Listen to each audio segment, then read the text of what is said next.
Welcome to Kenton Teaches. Enjoy the video. You start by installing Docker and Docker Compose because containers isolate Jellyfin and simplify upgrades. Once done, make host folders for config, media, and cache so data persists across container restarts. Next, set permissions with the right uid/gid so Jellyfin reads files. This avoids permission errors. Finally, pick a static port and decide network mode now, since those settings affect how clients and reverse proxies will reach your server. That gets you ready for the container definition. Now define the service in Docker Compose so you can manage it reliably. Use a stable image and map volumes, config, media, and cache into the container to preserve settings and libraries.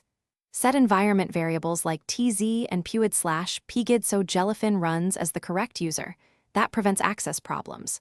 Once the file is ready, bring it up with Docker Compose upd. After launch, monitor logs to confirm database creation and port binding, and make adjustments if mounts or permissions fail. Finish by visiting the web interface to create an admin account and add media libraries. This is where Jellyfin indexes your content. Then configure optional features like remote access, HTTPS via a reverse proxy, and scheduled library scans for new files. Make sure to test playback from a client on your network. If something goes wrong, check the container logs and host permissions first, then verify port bindings and firewall rules. That one troubleshooting step catches most issues fast and gets you back to streaming. Thanks for watching. Please subscribe if this video was helpful.